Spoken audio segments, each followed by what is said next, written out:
Hello, আসসালামু আলাইকুম। কেমন আছেন সবাই? আলহামদুলিল্লাহ আমরা ভালো আছি। আজকে সকাল থেকে ব্লগটা শুরু করলাম। আর প্রথমে আমি প্যানকেক তৈরি করে নিয়েছি। আর আজকে নাস্তাটা করব হচ্ছে প্যানকেক দিয়ে। তো প্যানকেক হচ্ছে খুব ভালো সহজ একটি রেসিপি। তারপর অনেকেই পারেন না। যারা পারেন না তারা কিন্তু চাইলে এই চ্যানেলটির মধ্যে লিংক দেওয়া থাকবে ডেসক্রিপশনে থেকে আপনারা চেক করে দেখে আসতে পারেন। আমার কুকিং চ্যানেলে ফুল ভিডিওটি দেওয়া আছে, আপনারা চাইলে সেখান থেকে ভিডিওটি দেখে এরকম হেলদি একটি সহজ রেসিপি আপনারা ট্রাই করে ফেলতে পারেন। তো আমি ফার্স্টে প্যানকেক তৈরি করে নিয়েছি সবগুলো, তারপর এখানে মধু ব্রাশ করে নিচ্ছি। আর মধু দিয়ে আমার প্যানকেক খেতে বেশ ভালো লাগে। তো আজকে নাস্তাটা কমপ্লিট করে আমি আমার কিছু কাজ রয়েছে, বাজার টাজার করব, আর সেগুলো কিভাবে কি করছি ডিটেলস থাকছে। আশা করি আপনাদের কাছে আজকে ব্লগটি ভালো লাগবে। আর আজকে খুবই সস্তায় কিছু শপিং করলাম আর বাজার করলাম, মাসের কি কি কিনলাম সেগুলো আপনাদের সাথে শেয়ার করছি। তো আমি এখানে দুই ধরনের মাছ কিনেছিলাম, টুনা মাছ না বলে হয়তো বা এটা সুরমা মাছ হবে। তো সুরমা মাছ আর হচ্ছে শিং মাছ নিয়েছি। মাছগুলো আমি অল্প অল্প নিয়েছি, কারণ হচ্ছে আমার হেল্পিং হ্যান্ড নেই, সেজন্য এতটা টাইম নিয়ে আমার আসলে কাটা খুব বেশি মুশকিল হয়ে যাবে। সো আমি এখানে অল্প অল্প করে নিয়েছি। আর এইটুকু মানে অনেক বেশি হয়ে যাচ্ছে, কারণ হচ্ছে আমি মাছ কাটায় তেমন বেশি এক্সপার্ট না। ফার্স্টে আমি সুরমা মাছটা ভালোভাবে কেটে নিচ্ছি, কারণ হচ্ছে মাছটা খুব তাড়াতাড়ি নরম হয়ে যাওয়ার পসিবিলিটি আছে, সেই জন্য। আর শিং মাছটা তো এখনও জানতো, তো সেটা নিয়ে প্রবলেম নাই। তো ওটা হচ্ছে লাস্টে করব, আর এটা হচ্ছে ফার্স্টে। তো এটা আমি এখন করে নিয়েছি, ভালোভাবে ফ্রিজে রেখে দিয়েছি। আর এখন আমি নেক্সট শিং মাছ কেটে নেব। আর এই মাছটা কাটা হচ্ছে হাই রিক্সি, যে কোনো সময় হচ্ছে আপনাকে গোতা দিতে পারে। আর এটা কিন্তু মানে খুবই পেইনফুল একটা অবস্থা। তো আমি এত সেফলি কাটার পর আমার একটা গুঁতা আমি খেয়ে নিয়েছি, আর অনেক ভালোভাবেই ব্যথা পেয়েছি। যাই হোক, কিছু করার নাই, রিস্ক নিয়ে নিয়েছি, আর কি করব।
মাছ টাছ কেটে ভালোভাবে ফ্রিজে রেখে দিব। আর এদিকে আমি সব কিছু রেখে দিয়েছি, আমার কাজ শেষ। আর গতকাল আমি রাত্রের বেলা কিছু শপিং করেছি, সেগুলো শেয়ার করছি। আমি এখানে দুইটা পাপুস কিনেছি, আর এগুলো হচ্ছে জুট বা পাট বলে যেটা সেটার। আর এটা হচ্ছে খুবই ভালো একটি কোয়ালিটির মানে প্রোডাক্ট। আর আমি অনেক ব্র্যান্ডের দোকানে বা অনেক ব্র্যান্ডের পেজ রয়েছে এগুলার, বিশেষ করে এগুলার ব্যাপারে যেগুলা জুট নিয়ে কাজ করে অথবা হচ্ছে পাটের জিনিসপত্র নিয়ে কাজ করে। তো আমি খুবই মানে হতাশ হয়েছিলাম সেখানে গিয়ে, এত বেশি এক্সপেন্সিভ প্রাইস নেই যে ওরকম আমার মানে করা মানে দামি আমার কেনা পসিবল না। তো আমি এখানে একটা নিয়েছি হচ্ছে হালকা পিঙ্ক আর হচ্ছে হোয়াইটের কম্বিনেশন এরকম একটা, আর একটা হচ্ছে হালকা মানে অ্যাশ কালারের মতো। তো এরকম দুইটা নিয়েছি। আর দুইটা হচ্ছে বেশ বড় সাইজের, একদম হচ্ছে 6x12 এরকম একটা মাপ হবে হয়তো বা। তো এগুলার প্রাইস ছিল মেবি একটা হচ্ছে 250 আর একটা হচ্ছে 150। আর এই ডালাটা হচ্ছে আমি একটা পেজে একদিন জিজ্ঞেস করেছিলাম, আমার কাছ থেকে বলেছিল 1200 টাকা আই থিঙ্ক, আমার মনে আছে যতদূর সম্ভব। তা আমি এটা ওদের থেকে নিয়েছি মাত্র হচ্ছে মেবি 200, আমার এক্স্যাক্টলি এখন মনে পড়ছে না, তবে এটার আশেপাশেই হবে অ্যামাউন্টটা। তো আর এখানে হচ্ছে আমি বাজার করেছি, আর মাসের বাজার চাউমিন কিনেছি, আর এখানে আমি চাউমিন নিয়েছি 2 প্যাকেট, মানে মান্থলি যে টুকটাক খরচ হয় বা খাওয়া দাওয়া যা কিছু প্রয়োজন হয় মশলা টশলা এইগুলা ইনগ্রেডিয়েন্টস যেগুলা সেগুলাই কিনেছি আর কি।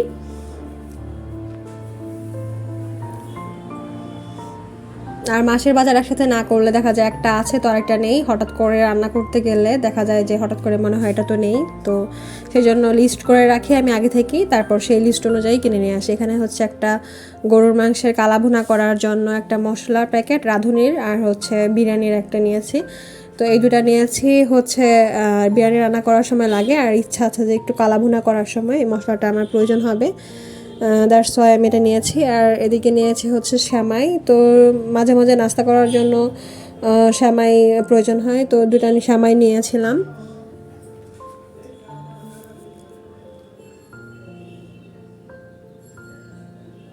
আর সব কিছু ভালোভাবে গুছিয়ে রাখতে হবে যাতে করে তেলাপোকা অথবা হচ্ছে পিঁপড়া না মানে আসে সেরকমভাবে। আর চিনি নিয়েছি 2টা, আর এখানে হচ্ছে আমি মরিচের গুঁড়া হচ্ছে হলুদ গুঁড়া ধনিয়ার গুঁড়া সব কিছুই রাঁধুনি ব্র্যান্ডেরটাই প্রেফার করি, আর আমার কাছে এটা বেশি ভালো লাগে, সাশ্রয়ী মনে হয়। যদি আপনি মরিচ ভালোটা কিনে ভালোভাবে নিজে দাঁড়িয়ে থেকে মেশিন দিয়ে গুঁড়া করে নিতে পারেন সেটা আলাদা ব্যাপার, সেটা সব থেকে ভালো হয় অবশ্যই।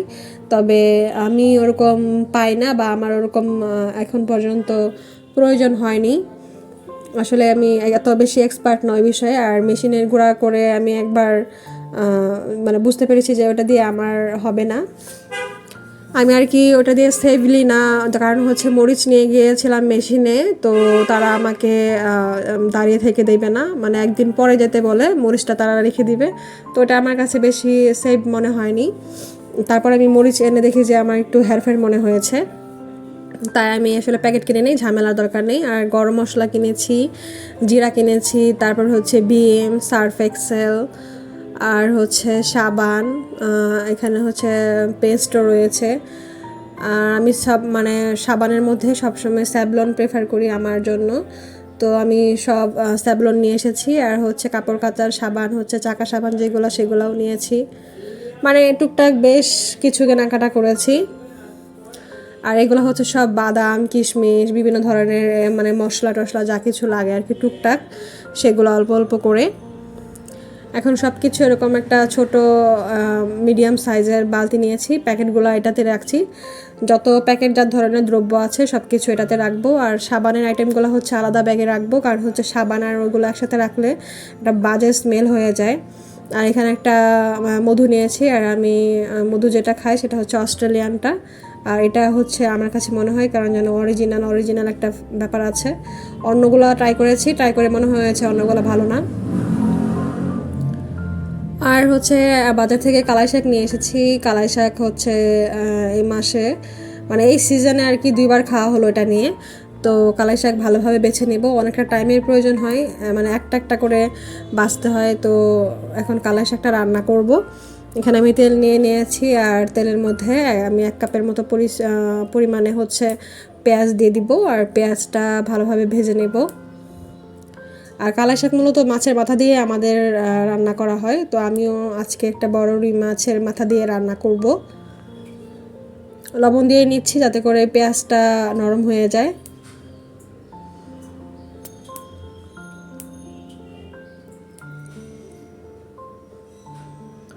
এখানে 1 চামচ আদা বাটা, 1 চামচ রসুন বাটা, 1 চামচ জিরা বাটা দিয়ে দিচ্ছি।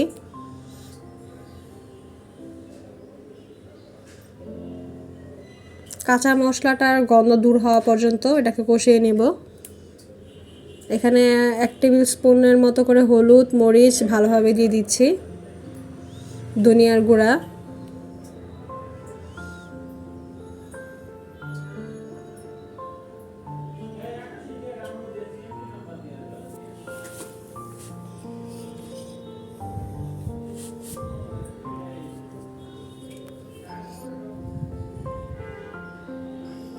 এখন মাছের মাথাটা দিয়ে দিব। আর মাথাটা আমি ভালোভাবে ধুয়ে ফ্রেশ করে রেখেছিলাম, এখন দিয়ে এটাকে ভালোভাবে কষিয়ে নিব, অল্প পানি দিয়ে ভালোভাবে কষিয়ে নিব যাতে করে মাথাটা গলে যায়, গলে যাওয়া পর্যন্ত এটাকে কষিয়ে নিতে হবে। তারপর একটা চামচের সাহায্যে এটাকে ভালোভাবে ভেঙে কষিয়ে নিতে হবে।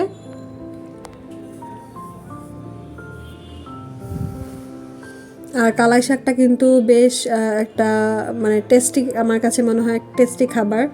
আর এটা ফ্লেভারটাই অন্যরকম, অন্য কোনো কিছুর সাথে এটার কোনো মিল নেই, আর কোনো শাকের সাথে এটার কোনো মিল নেই, একদমই অন্যরকম একটা ব্যাপার। যারা খেয়েছেন তারা জানেন, আর যারা খান নাই তারা ট্রাই করে দেখতে পারেন। আমার শাক রেডি, আর খেতে আলহামদুলিল্লাহ বেশ ভালো ছিল।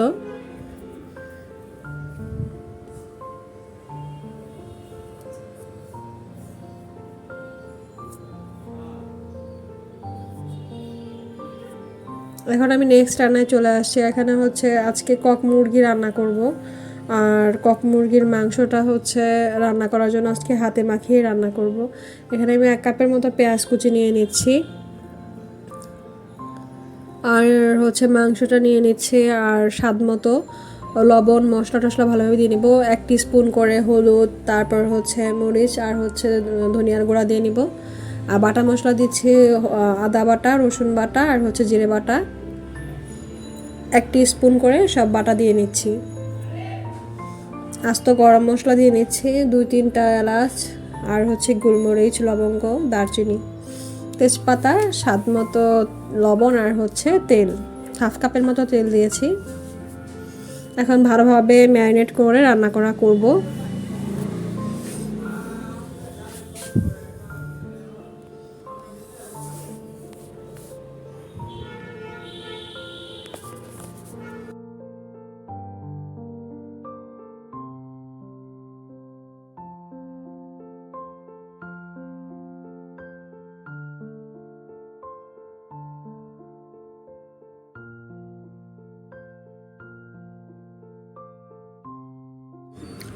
এদিকে বেগুন ভাজি করব, তো বেগুন ভাজির জন্য হলুদ, মরিচ, ধনিয়া, লবণ, আর হচ্ছে জিরে বাটা সামান্য দিয়ে ভালোভাবে ম্যারিনেট করে নিয়ে রেখেছি, ভেজে নিব।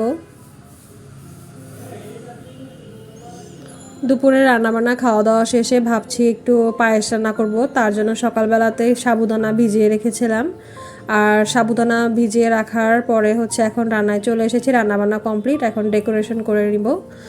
আর আজকের টোটাল ব্লগ এখানেই শেষ পর্যায়ে চলে এসেছি। বাই দ্য ওয়ে, এই পায়েসের রেসিপিটা দেখতে চাইলে আমার কুকিং চ্যানেলে যেতে হবে, কুকিং চ্যানেলটি ভিজিট করে আসতে পারেন। এখানে ডিটেলস সহকারে দেওয়া আছে, আমি ডেসক্রিপশনে লিঙ্কটা দিয়ে দেবো, আপনারা চাইলে সেখান থেকেও দেখে আসতে পারেন। তো সে পর্যন্ত সবাই ভালো থাকবেন, সুস্থ থাকবেন আশা করছি। আল্লাহ হাফেজ।